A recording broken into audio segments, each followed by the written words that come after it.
ప్రతి ఉదయం దేవుని వాగ్దానం అనే కార్యక్రమానికి ప్రేమతో మిమ్మల్ని ఆహ్వానిస్తుంటున్నాను. ఈ ఉదయకాల సమయంలో దేవుడు మన కొరకు ఏర్పాటు చేసినటువంటి వాక్య భాగము మత్తయి సువార్త 6వ అధ్యాయము 33వ వచనాన్ని ధ్యానించుకుందాం. మత్తయి సువార్త 6వ అధ్యాయము 33వ వచనాన్ని ధ్యానించుకుందాం. కాబట్టి మీరు ఆయన రాజ్యమును నీతిని మొదట వెతుకుడి, అప్పుడు అవన్నీ మీకు అనుగ్రహింపబడును. క్రీస్తునందు ప్రియమైన దేవుని బిడ్డలారా, ఈ ఉదయకాల సమయంలో పరిశుద్ధాత్మ దేవుడు మనకిస్తున్నటువంటి వాగ్దానం. కాబట్టి మీరు ఆయన రాజ్యమును నీతిని మొదట వెతుకుడి, అప్పుడు అవన్నీ మీకు అనుగ్రహింపబడును. మరి ఈ యొక్క వాగ్దానాన్ని దేవుడు మనకును మన కుటుంబాలకును ఆశీర్వాదకరంగాను దీవెనకరంగాను మార్చినగాక. ఈ ఉదయకాల సమయంలో పరిశుద్ధాత్మ దేవుడు మరి ప్రభువైన యేసుక్రీస్తు ఆయన శిష్యులను ఉద్దేశించి ఈ యొక్క మాటలను మాట్లాడుతూ ఉంటున్నాడు. ఆయన పరిచర్య ప్రారంభ కాలంలో మరి జాలర్లైనటువంటి మరి శిష్యులను ఆయన ఏర్పరచుకొని వారికి ప్రార్థన నేర్పిస్తూ మరి ఉపవాసము ఏ రీతిగా ఉండాలి అని అనేక విషయాలను బోధిస్తూ ఈ యొక్క మాటలను వారికి మాట్లాడుతూ ఉంటున్నాడు.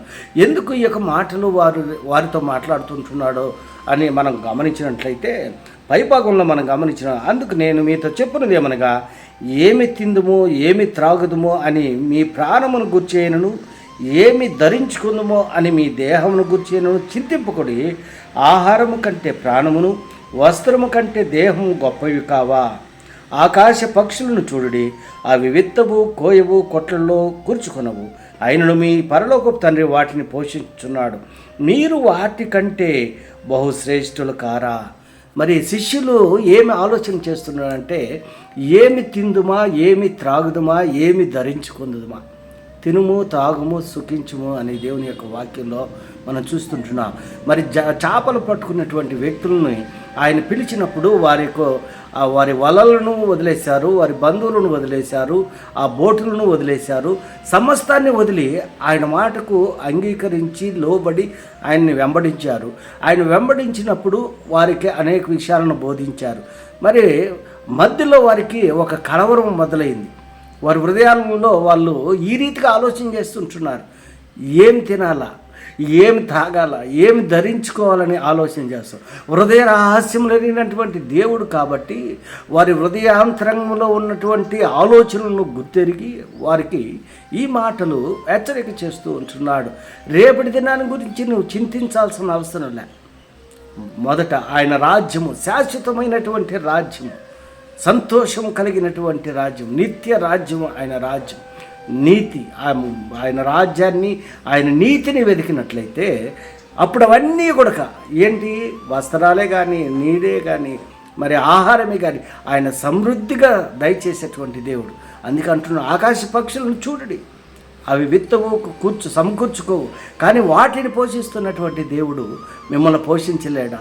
వాటికంటే మీరు శ్రేష్ఠులు కారా అని వారికి సమాధానం ఇస్తూ ఉంటున్నారు.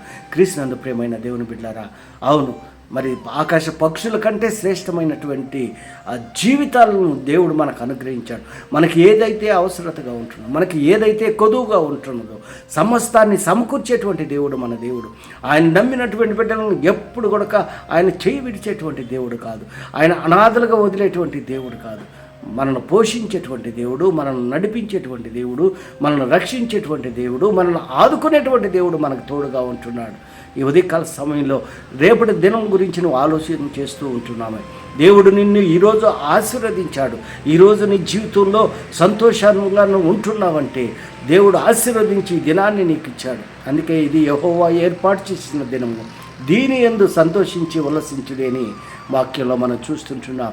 దేవుడు దయచేసినటువంటి ఈ యొక్క వాగ్దానాన్ని పొందుకొని స్వీకరించి మరి ఆయన రాజ్యాన్ని వెతికేటువంటి వారిగా, ఆయన నీతిని వెతికేటువంటి వారిగా నీవు నేను ఉండాలని ఈ కొద్ది మాటల ద్వారా నేను హెచ్చరిక చేస్తుంటాను. దేవుడి యొక్క మాటలను మరెక్కువగా మీకును మీ కుటుంబాలకు ఆశీర్వాదకరముగాను దీవెనకరముగాను మార్చను గాక. ఆమేన్.